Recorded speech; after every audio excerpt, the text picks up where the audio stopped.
And we're live. You are watching Coaching Chats with Marina and Caroline. I'm Marina Baranoski of the Coaching Marina. And I am Caroline Day with Safe Day to Change. Hi, my Hi, how are you, my friend? What are you friend. doing? Nice to see you here. Nice to see you. You look gorgeous Oh, today. you do as well. I was just telling Marina before we start here that I just came from my daughter's class. We were invited, the parents were invited to watch them play the recorder together. And so that was really cute. What's going on with you these days, Marina? Well, March again to me is a beautiful month. So while we're recording in March, I we just had an anniversary and now my birthday, and I'm going to be celebrating the beginning of my 51st year on this earth. So I'm very grateful and thankful that that's a thing. So Yeah. Well, happy early birthday. I know that this recording is going to come after your yeah. birthday, but regardless. Well, let's celebrate big. I'm so Yeah. glad that this is actually coming right before your birthday. I didn't even realize that because we're going to talk about a topic that is so dear to our hearts, but specifically for Marina because she is helping people with this topic. So Yeah. the topic of today is crossroads. Yes. You go to the coaching marina, I think .com, right? Is it just the coaching marina? Coachingmarina.com. Okay. At the Coaching Marina on Instagram. I'm my name, Marina Baranoski, on LinkedIn and Facebook as well. Yeah, that's what you're going to find. You're going to find all of the important signs of you maybe finding yourself at a crossroad. But if you don't get to go there, if you found yourself here on our page, Yeah. why don't you tell them a little bit about what is Crossroads and how you can help people?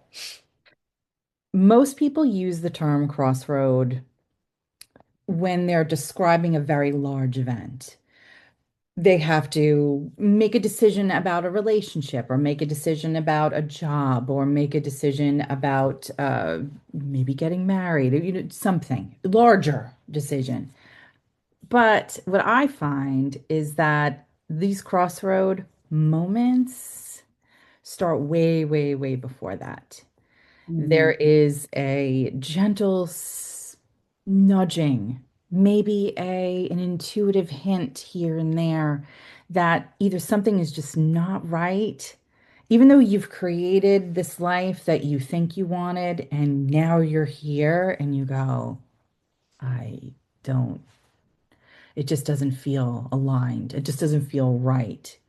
mm, And within that initial awareness that, yes, there's something up here, you go, well, I have to make a decision. How do I make a change? How do I move? How do I shift this? There is a space in between making a decision and actually becoming aware of it first. Um, and that's the crossroad moment, that mm. in between space. Awesome. So I have had many small and larger crossroad moments in my life. And when I finally became aware of myself, I realized that there were a lot of signs, intuitive nudges along the way.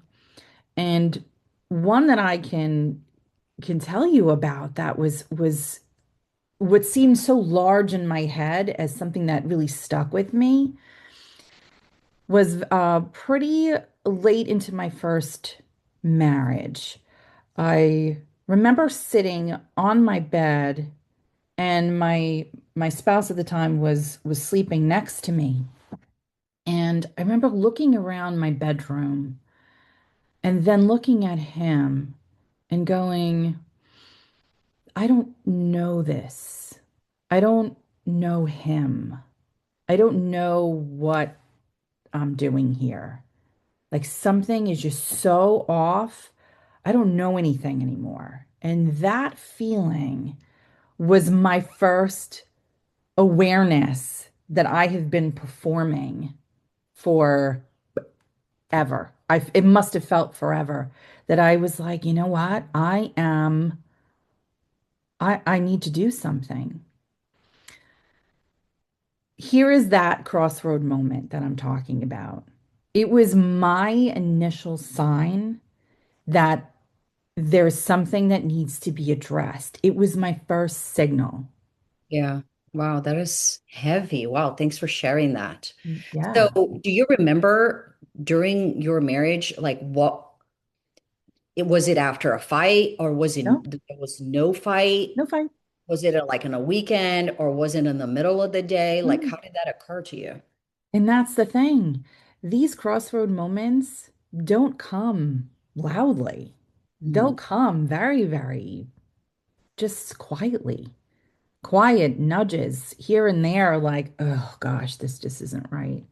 But I remember that feeling of saying, there's something that I am doing here that isn't good for me anymore.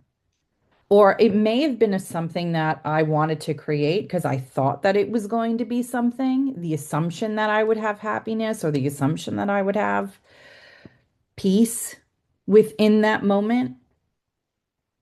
And instead of me going, it was just a quiet thought, I didn't do anything about it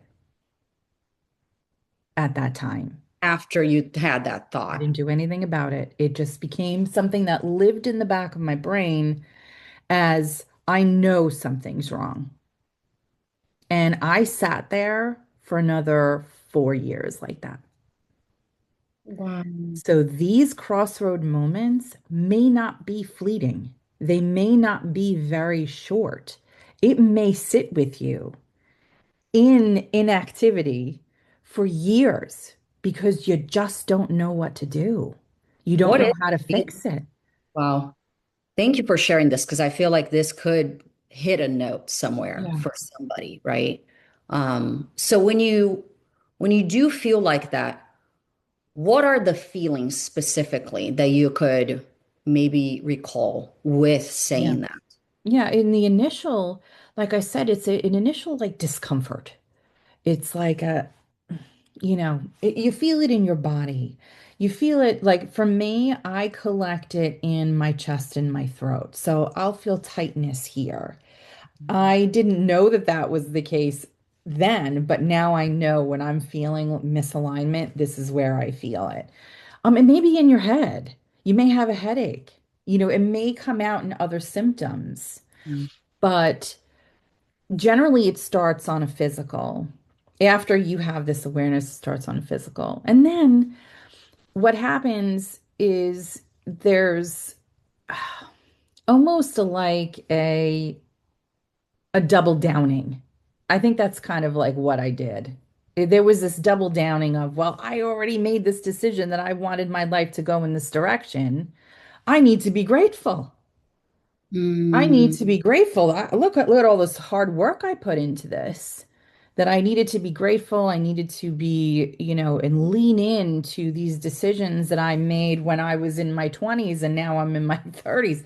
You change as a person as you go through life. There are needs and wants and desires that you want that change throughout life. And instead of me saying, I want something different now, I leaned in. And what happens over time when you harbor this, it goes from discomfort to resentment. yeah. It's beyond misalignment. Then it becomes, you could be snapping, you could be cranky, you come off wrong. You are now acting in a way outwards. As the time goes on, you act outwards towards the people around you because you're just angry sometimes or frustrated or so you start all of these negative emotions and feelings that come up from holding it in and not doing anything about it now becomes part of your outside world. Yeah. Those are big, big feelings and big things. Absolutely. And this is after years. Mm. So let's go back a little bit because you said Please. so much there. Yeah. You said first you had this almost like epiphany, is what Mhm. I'm hearing. Is you woke up and you said, I don't know what I'm doing here. Like, I don't know what's going on here. Like, I don't know who this person is. Yeah, So you immediately felt like an impulse to verbalize it, maybe not, vocalize it, but you had this thought in your mind one day where it just didn't feel right. right. So you had awareness of it. Your body finally just like pulled it all together and made you aware that something just didn't feel right. Exactly. And then after this realization, then came almost like the guilt, Mm. Yep, right? What I heard was awareness, and then I heard guilt. It's absolutely. almost like, no, you made that decision. You chose this. Nobody forced you to marry anyone. You made this decision, and you've put a lot of work in here. And so now there's the almost like embarrassment Yeah. for the decision. Now it's like, I'm embarrassed that I want to move on, or I don't want to show my vulnerabilities that this might not be what I wanted in the first place. And now I have to make a decision. That's probably your first crossroad, right? So you had a decision to stay or a decision to move on, Or a but decision to ignore it. or a decision to ignore it. Yeah. Right. You either choose to leave or do you choose to ignore it? And so the first decision was immediately to ignore it Yes. because the pain, I mean, realizing was painful, Yes. but changing sounded like it was even more painful. I know what this path is like. I've been in it, I've worked on it. And so I would rather just continue than take a different route because I have no idea what that would even mean. That can even possibly mean that I have to pause, and there's no pausing now. Like I'm on my go mode. There's no way I'm going to pause to try to get to another road. Right. But then because you decided to ignore it, it's still there. And so now the last portion that I heard was resentment. Mm. Now all of the feelings that are signaling resentment comes up. You start getting angry. It Right. starts to show up in your attitude. It starts to show up in your behaviors. And tell me, was it just towards other people or was it towards yourself as well? No, it was from my towards myself as well. I think that it showed on the outside world towards other people, but internally I was struggling with myself. And that showed up in various ways. It showed up in me gaining weight. It showed up in me not taking care of myself. It showed up in um, uh, not really just turning my entire attention away from myself and towards others. So my children became my first and foremost, everything about them. I needed to address them, what they needed, what they wanted, and ignored myself. So there's a lot there that happens when you choose to ignore. It shows up anyway. You're not ignoring it. And I joke, I don't joke about it, but like I used to joke about it that I had an insane ability to just be able to ignore things and just move on. I could just move on. It doesn't matter. I just nothing, I don't care about anything. I could just move through life.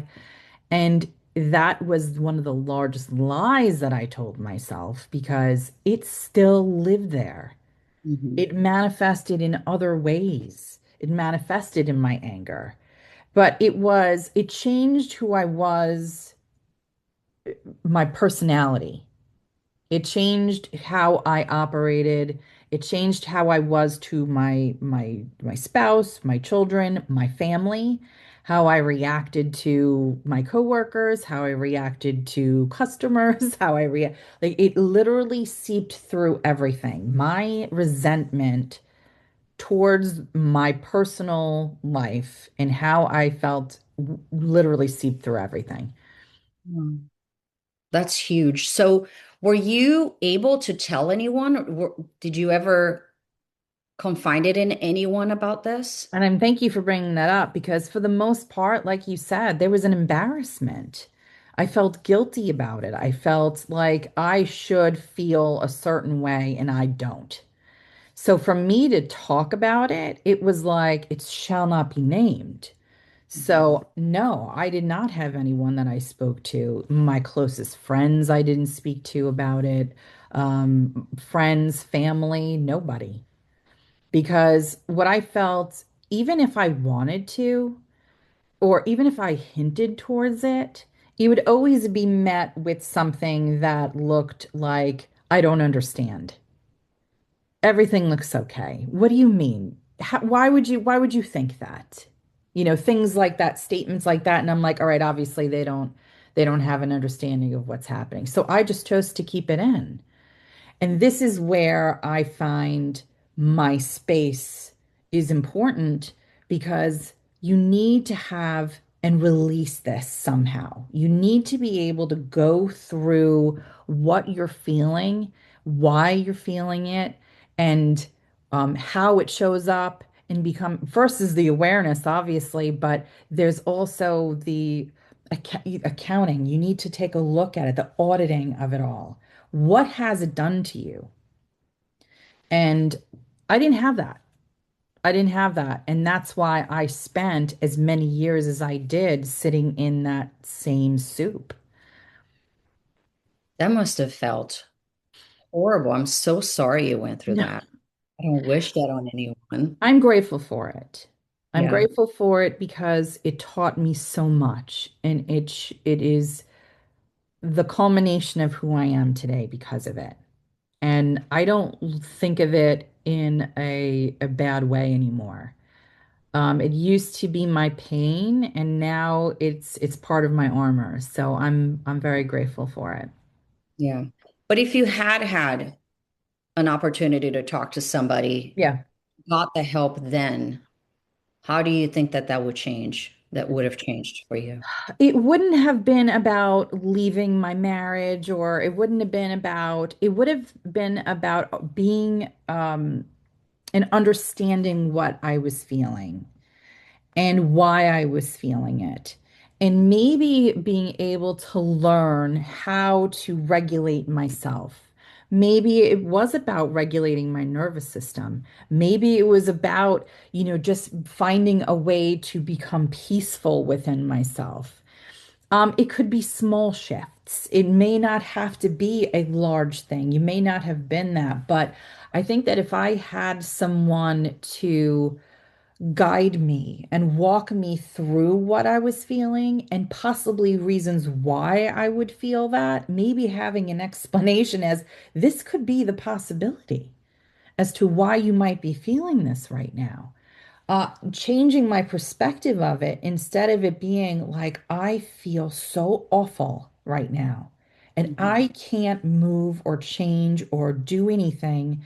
One, because I don't know what that is, what that change might be is so foreign and unknown to me that I don't know how to move forward.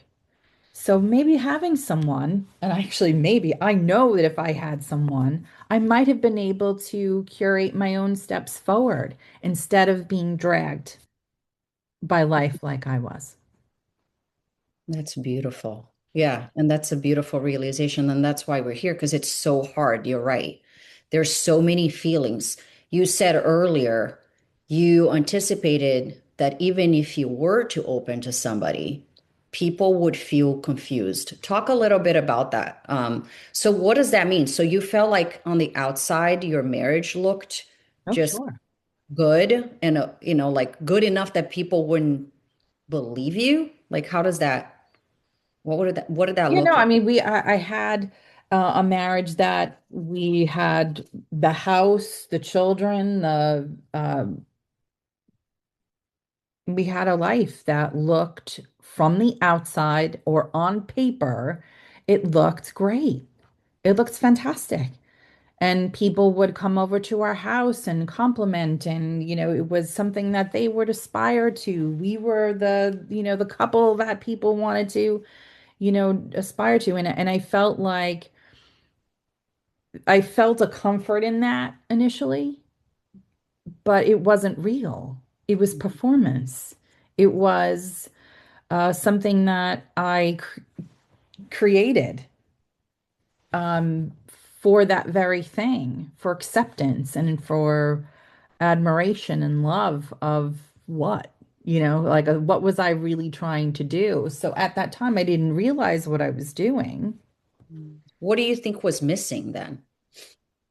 I think that there's so much in being honest, and I was missing truth and honesty with myself. I was also missing, um, I was missing my own truth and believing my own truths. I always thought that everyone else had the answers, and I wasn't trusting my own thoughts. So, and I think by doing that my whole life, and again, it was a learned behavior from childhood, and we speak about that in other episodes. But it's a learned behavior from childhood that, for example, if my mom told me to do something, I had to do it, right? It was just the way that I grew up, and I carry that into my adulthood. So if my husband told me what to do, I did it. If I didn't have my own autonomy because I didn't trust my own autonomy. Mm. So I didn't realize that that was what was going on. So ignoring it was my only option. Anything painful that came up in my life went in my vault. It went in the back of my head, and as soon as I woke up the next morning, everything was fine. And I know that people live like this. And I have had so many discussions and conversations about this where they feel that if they can just push it aside and they can get through those moments, that everything is going to be fine. But if you don't address them, they sit and they harbor and they fester in one way or the other, whether it be mental, physical, they'll stay. Yeah. Do you feel like then, because you keep on saying that the thing that was missing is more of you, more authenticity. Yeah, It felt like that there was no place for maybe even your choices. Whatever goes, goes. right. And if you had a little bit more of your own choices in the marriage, then maybe that would have facilitated something. So, what does that look like? Can you give me just one example of what it's like not to have a voice or maybe not feeling like you have one versus an example of now in a place where you're happy and you have a choice and you have your voice? Like, what does that look like for somebody who doesn't know, who just knows to one side? Yeah. When you have your voice, what it looks like is choice. It looks like, well, I can do this or I can do that. And when you can sit in that space at that crossroad, and I'll give you a visual, right? So if you have a road and you go down the road, an actual crossroad, you can either go to the right or to the left, right? But maybe it's a right or left, or maybe there's like three or four other roads that you can go down that you don't even know are there. And being able to sit with those choices and go, okay, that's what that looks like. And though that's the possibility here, and here's the possibility that that might, if I do that, or maybe that might be a good option, giving yourself the space and the time to think it through and feel the emotions that it would feel for each choice, it gives you the opportunity to explore without having to jump first. So, what does that look like in reality, in actuality? Give me an example of sitting and looking at options when you don't feel like you have any. Yeah. Well, I mean, everyone has options. And I think that is the first thing that we work on is that it may be difficult choices, it may be painful choices, but there is always a choice. And by separating them out and understanding how I'll take my own experience, for example. If I sat with myself at that moment or just within that same time frame, okay, and I said, all right, well, one option is to say that the marriage is over and I'm leaving. What does that look like? Flesh the whole thing out. Talk the whole thing through. It is a painful thing to discuss, but let's flesh the whole thing out. Maybe it's not doesn't have to be that dramatic. Maybe it's I'm going to have a conversation with him. What does that conversation look like? What would you want to say to him? Let's talk about that. What and actually have the conversation as if he was in front. What does that look like? How does that make you feel? Okay. And then so we'll go through all the things. If I would have been able to take a look at that, I might have started with the conversation. I might have But started what with, would be the first conversation you think it would be helpful for people? Like if I there's, think the first conversation is naming it. okay. I think the first conversation is saying, I feel this, and there is you have to minus out the blaming piece because this isn't about what everyone else is doing. You can't change what everyone else is doing. So you have to say, what is it that you're feeling first? Mhm. And that you want to work on it and see where that conversation goes. Most people are generally in the same position. They feel hurt, they feel ignored, they feel lost. And they just want to be able to have a space that is removed of judgment and that is removed of blame and hurt and just be able to like, look, this is how I'm feeling. This is what I'm doing. This is what I have been suffering through, or this is how I'm living right now. Mhm. Are you feeling the same thing? And by Mm, having that initial conversation with my ex at that time may have opened up a door for us to, it may have always ended the same way, but at least it would have been known. It would have been something that I would have prepared myself for. Because like I said, I was there for like 3 years or so, and right around the time when he was feeling the same thing the whole time that mhm. I was. Because when he said there was a moment that clicked in my head was when he said to me, he's like, this was over like 3 years ago. And I go, oh, that's interesting.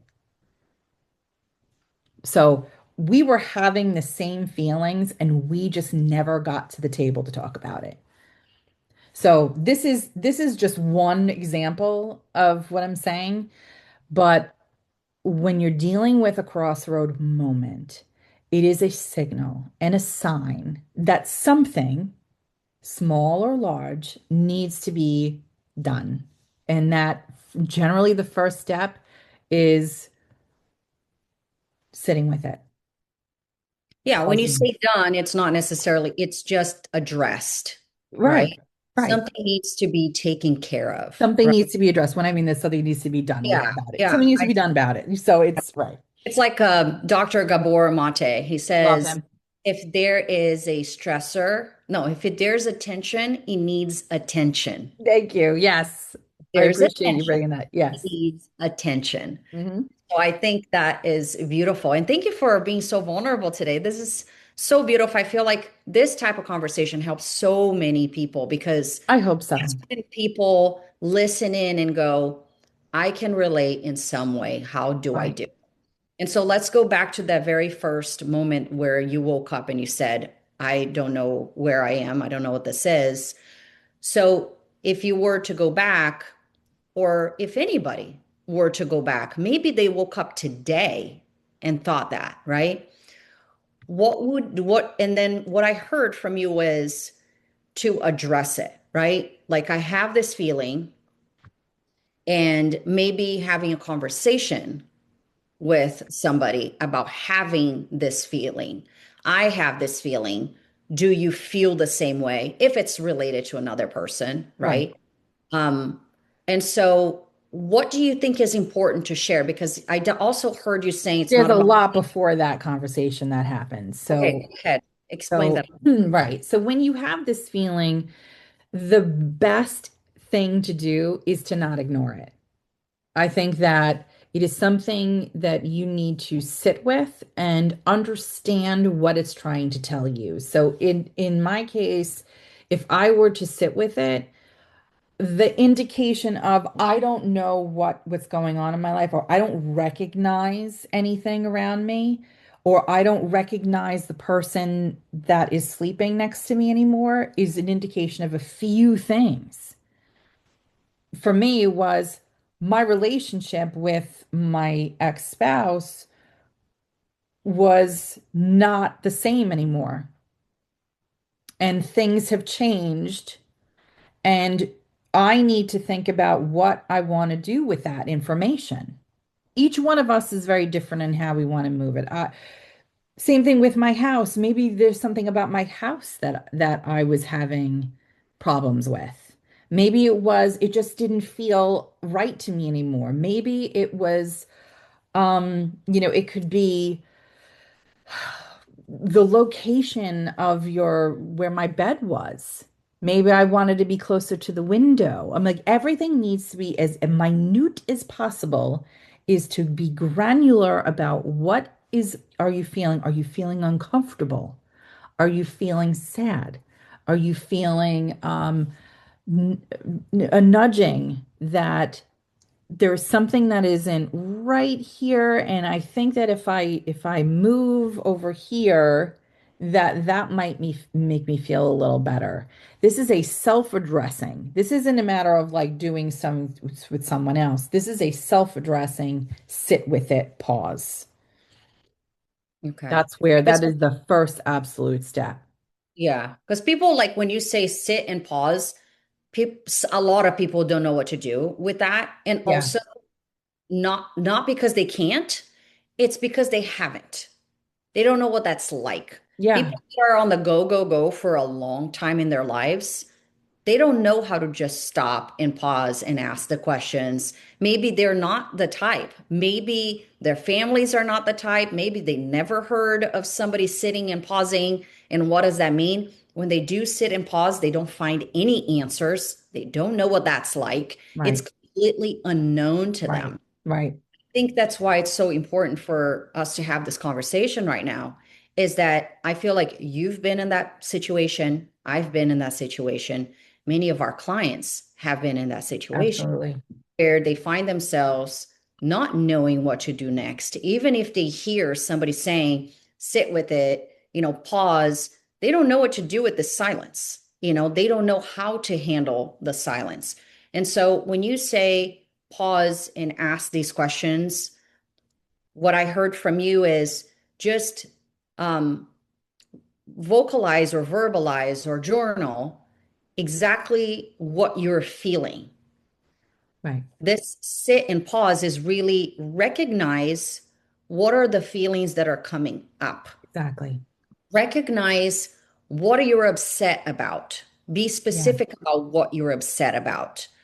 Even more specific, right? Like if you wake up next to a spouse where you don't recognize, what is it that you're not recognizing anymore, right? Right. Like we Right. went from talking to not talking. We went to from sleeping together to rolling on each side and not talking. We went from talking about the children to not talking about the children. We went from having dinner together to now everybody's busy and one person is working more than the other and you don't see them anymore. We went from talking about who's going to get the groceries to now we don't even get groceries. Now we are always ordering. Like be specific about what the Very. changes Yeah. are, especially if you don't know how to pause. If you Right. don't know how to take a step back, then be very objective about Yes. it, right? Bring it to the forefront of what is actually going on. You don't have to share it with anybody. It's just you're bringing it forward the feelings that you're having and what is bringing this anxiety, what is causing this tension, what is causing this uncomfortable. Why Mhm. don't I know this house? Is it because I never wanted to live here in the first place? Is it because I always hated the color of this room? Maybe. Said I never really wanted this bed. Somebody gave us this bed and I was told to be grateful because it was donated, but I hated this bed since Right. day one. And so I think identifying what is coming up without any judgment, Right. just to allow yourself to become fully transparent and honest with yourself, and at the same time, fully aware of where are you at when you're feeling so confused. What is the benefit of doing that, Marina? The benefit is when you call awareness to it. And I love your examples of like, the bed and stuff like that because that may have been something that comes up where you go, that's the reason I didn't want this bed. Why didn't you want this bed? And it's breaking down those layers. What did that make you feel like? Did it make you feel like, well, this was a cheap bed that came from family and I really wanted something more expensive because I wanted to treat myself? Like there's deeper layers beyond just what's on the surface. And by sitting with it and understanding each of those layers, sometimes it's 5 or 6 layers deep. And then you realize that your choices are not being heard. That may have been a thing. Just from this one, you start with not wanting the bed to now I'm not being heard. Is the end result. So by being granular and really getting into what you're feeling is important because now you've called attention to it.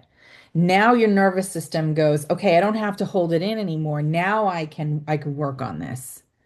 And this is a beautiful first step because it's so important to be able to release the emotions and the feelings that you're having. Once you know what those things are, then it goes on to the next step, which is how to move forward. It might be small steps.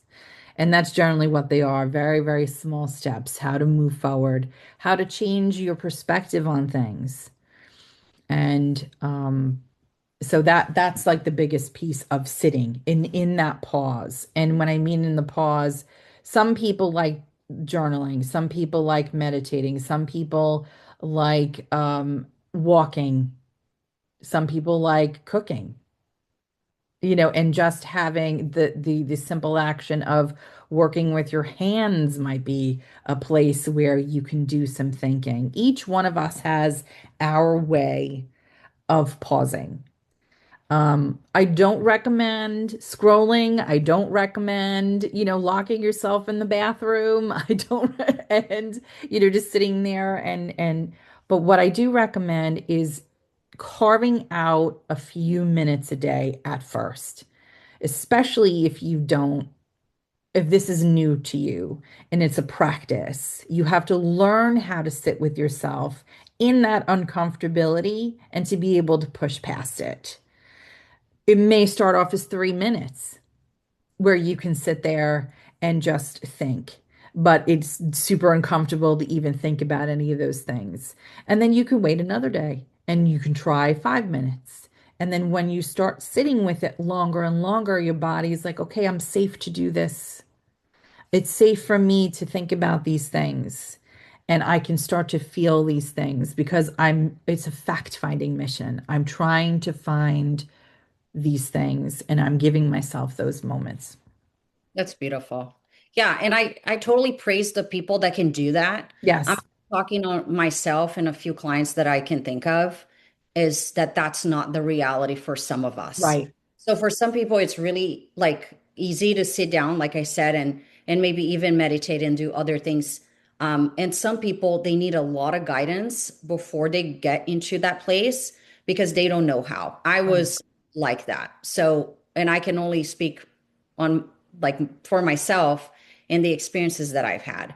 And this is the people that we help. We don't help people that can already do that. We help people who cannot do that, right? Right. So I'm going to talk to our audience a little bit more. Please. When you do, when you do when you do find the courage and the vulnerability to put everything out, the beautiful thing about it is that you cannot unsee what you now see. That is not the beginning of any action, though. It can Exactly. actually bring a lot of overwhelm True. because once you put everything out there, let's say that once I do this exercise, my pause is writing everything down that I feel complete discomfort. I Yes. don't like this. I don't like the way that I'm behaving with this person. I don't like my relationship with my family. I don't like how I'm treating my coworkers. I don't like this room. I don't like how I have accepted my life for this long. When somebody gets to that point, it's very hard to sit because you have just found out things that you've never talked about it truly open and honest. Right. And so when this comes up, it feels like a lot. And I feel like this is the time to ask for help. It is not something, at least in my perspective, that you can do it alone. You Right. cannot start with 3 minutes if you don't know No. what to do Right. in these 3 minutes, point blank. If you want to get better, I've never seen anybody progress in their career, in their lives alone. True. The most effective way to get better at anything is by getting support Absolutely. from someone. Absolutely. There's just no way, at least for me. And you know what I mean? Like this is my experience. So no, you cannot just sit for 3 minutes after you just No. found out all of this, you know? And so when you find out that there's just so many emotions that have been trapped in there, and now you have recognized it, once you're very honest with yourself and you can see so much, you can't unsee it anymore. So Now true. there has to be something else that needs to be done. And that's when you ask for help. Right. At first, I would encourage the person to confide it in someone. These are the feelings I'm having lately, Right. right? Because sometimes, even when you anticipate you will not get the help, you can be completely surprised. Completely. And so find someone you trust to confide it in someone. And the reason why I'm saying this is because going from I never talk to anybody about this. This is a complete secret to now I verbalize it to anybody. I don't care if it's the priest at Yeah. at the church. If you confide it in anybody about something you've never talked about before, the release of talking to somebody Yes. is extremely helpful. Absolutely. Whether it's your neighbor, it's somebody from the church, is a complete stranger, it's a coach, a therapist, whoever. Right. The action of speaking about something that was a secret yesterday and it's no longer a secret today, or it's somewhere so safe that even if I speak about it, it will still be a secret. Right. It doesn't feel so threatening because I don't know this person. It is such a powerful move to do because by doing that, you are showing your body that you're not going to die from sharing something. Because at first, it feels so threatening that you feel like it's a survival mechanism to hold it in, to put it in the vault, like you were saying early. And when you take it out of the vault and nothing happens to you, it's like telling your body that it's safe. It's actually not that bad. Wow, I said that and it actually felt really good. Yes. You have to do that. You have to make yourself feel comfortable when you didn't before with the idea of bringing out emotions that were trapped. Once you're comfortable bringing the information out, only then you can do something about it. The Yeah. reason why we're here to speak with people, the reason why we put ourselves out there to speak and have the ability to provide the space for them to open up is because by doing so, it will make them feel like I can actually trust somebody with this information. I don't have to trap it in my body. I don't have to trap it on me. It's safe to bring it out.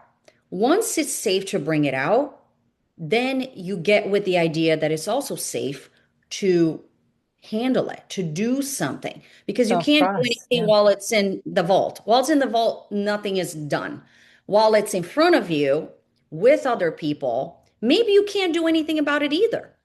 But now that your body knows it won't die, you're going to be okay. You told somebody nothing happened. See, it's okay. Maybe now you have the guts to tell somebody else. Yeah. Maybe now you're going to start opening yourself. And every time you tell a story, those are just parts of a story. It's Right. never the whole story. And there's always our biases and our own version of it and our own thoughts about it. And it's ingrained with our habits and our conditioning. And so we tell ourselves things. But the more we tell the stories, and depending on who we tell the stories to, we have the opportunity to get completely different perspectives about the story, depending on the questions that they will be made, depending on, like you saying, you said, I anticipated that if I told somebody, somebody would say, what are you talking about? Your life is perfect. So even that is perspective. Right. Maybe this is not a person I can talk about because they won't even believe me. They think everything is okay. So find somebody that you can confide on that will actually challenge some of these thoughts that you have, Right. because that's where you're going to learn something about it. However, when you do have all of these feelings and they come out, there's a lot of emotions that you have to process. Absolutely. And in order to process that, it's literally almost impossible to process them alone, True. which is why I feel like the next step is to ask for help, because Absolutely. processing emotions can be very overwhelming, which is why people sometimes they journal, this is happening in my life, and there's like a crying and everything. And guess what? They close the diary and they go, I'm never going to talk to somebody about this. This is too hard, you know? And so that's why it's so hard, because it comes with a lot of emotions and it comes with a lot of the past. And not everybody is ready for it because they don't know what's going to come out of it. Why am I even dealing with this? What if this comes to nothing? Right. Is what a lot of people think. But we have had experiences and we know again and again that people that have had the opportunity to process their feelings, to understand themselves, to listen to their story in a completely different perspective, that they have had the opportunity to grow in their lives, to Yeah. improve their lives, and sometimes to change their lives completely. And Exactly. so, just the possibility of something better, if that sounds like a good thing, like if I open this messy jar and things are just going to blow up in your face, is there any possibility that that talking about it and doing something about it is actually going to do something good for my life?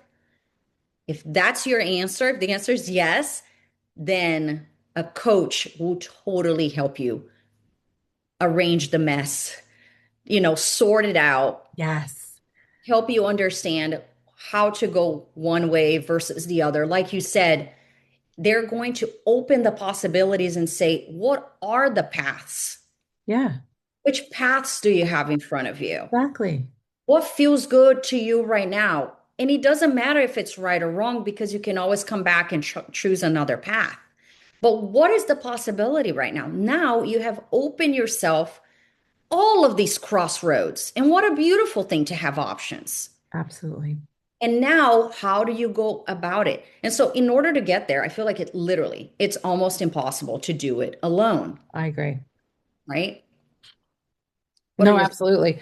thoughts? You said so much in this. I'm like, I'm totally in love with you right now. So yes, this is this is it. when you think, and again, many of my clients as well, I actually have one client who sat for 11 and a half years in the same spot and waited until her children were grown in order to make changes. Because, and again, there's a lot of generational stuff that's happening here and societal stuff that's happening here. But she knew 11 and a half years before she actually made a change, that change needed to be made. And had she been able to speak to someone who understood the nuances of what was going on, to understand even those small little, this, he was chewing wrong, those small little moments of like, this is annoying, or this is hurtful, or he said this, and understand really what's happening within those moments. It's important to be able to talk about it. It's important to have someone who not only understands, but can guide you through what you're actually feeling from a moment. What are you actually feeling? And then to be able to curate and create your own self-trust. That is a huge key to this, is that for the most part, people don't trust what it is they're feeling. They don't trust the messages and signs that are coming to them, and they are just confused themselves. So by having someone like a coach, like us, to be able to say, these are the things that I'm feeling, or moments that I've had, let me try to make sense of them. And as guides, is what we do is we create a map. We create a way forward, instead of it being stuck. 11 and a half years is a really long time. It is a long time. I have compassion for your client. Yes. Yeah. I actually will go back to Dr. Gabor Mate just because I have listened to him lately. And he was telling in this, there's a program, a 5-day program that I was participating in. And he was talking about how he helped couples or people that were, obviously he's a therapist, right? It's like he's He's a retired, therapist, yes. doctor, retired. But he, at the time, was working with people that came from abusive relationships. And every single time that there was an abusive relationship, he asked, um, did you have like a gut feeling? Did you feel like there was a sign before you started with this person or before they started getting toxic or before they started their patterns or their behaviors? Was there something in you that said, this is dangerous or this is becoming dangerous? And almost every time the person answered, yes, I knew. And he said, his follow-up question was, and what did you do with it? And they said, I ignored it. Yeah. And so the whole topic was about gut feeling that we always have. He talks about, and it was beautiful. He talked about how you learn to say no very early. In fact, toddlers, that's all they say is no. We learn very early as humans how to say no. Um, 18 months old, no, no, no, and no, right? For everything. I don't want anything. I want to eat. I don't want to do. I want to play. And so we learn how to say no, but then we are taught to say yes, even when we want to Like, say you no. don't say no to me like your Say parent. that at home, and then you go to school and you're forced to sit down and you want to get up and you're forced to do, certain things. And it obviously helps us as a society, but it really suppresses our feelings, right? It starts to suppress our wants, right? And so you learn to suppress your wants, you learn to, and then all of a sudden you're saying yes when you mean to say no, when, like you feel like you have no option. And so he was talking about that. And I think it's the same thing here, right? So when we're talking about ourselves and how we feel, sometimes we do have a gut feeling that it's not right. or a thought, like you said, you Yeah, wake up and go, what the heck? Like why am I even here? And so you do have these sensations. Your body will tell you something is wrong. Your body will signal this is not what you really want. Why are you here? right. And yet on that moment, you choose to either suppress that or put it in the vault, like you say, or address it, And so I There's think that, also the how you address it. I mean, there's some people who can't ignore it and they go immediately into a fight. So yeah, you have based on your experiences in life and what you've been taught to do, there's different ways that you can address that uncomfortable feeling. But instead of reacting immediately by either ignoring it or fighting or whatever, taking that pause, and I thank you for bringing it up that, sometimes almost all times you can't do it on your own, that you need someone to be able to sort it in a way that makes sense, in a way that you can digest without the uncomfortable, painful emotions that come up when it comes up. yeah, that's beautiful. And this is such a good conversation. I know we could talk about it for hours because, it's something that is really dear to my heart. If you don't do anything, what you have is all you got. Yeah, You're just going to continue to get the same thing. That's another reason why you should look for someone is because if absolutely. you don't fix it, you're just going to get the same of the same thing you're getting right now. Right. And if it's not making you happy today, it's certainly not going to make you happy tomorrow, That's you so know. true. So if you feel something, if you have that gut feeling that, something's got to change, something, like I need more guidance and as to how to choose things in the future, how to make things better. I do want a better life. I do want a better future for myself. I do want to be more of me. Like why am I not making more choices for myself? That's a And beautiful, an identity crossroad. You want to be yourself. You don't know what yourself is, but you want to be yourself. And you want to feel that everything can be shifted so you do feel right about yourself in your surroundings and areas. So that is a larger crossroad moment when your identity is that happens a lot in midlife.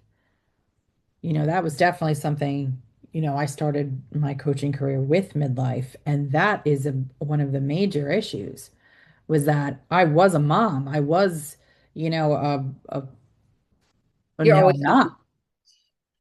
No, no, I'm not a mom anymore. Like what happened? Like my kids are out of the house. Like who am I then? I've created decades worth of time to this persona, and now I'm no longer that. Who Yeah. am I? Or I've built my career. I've been in it for 30 years, and now I'm what do I do? Uh, so those identity crossroads are major moments too that really need exploration and understanding that, listen, my whole generation was about checking boxes, right?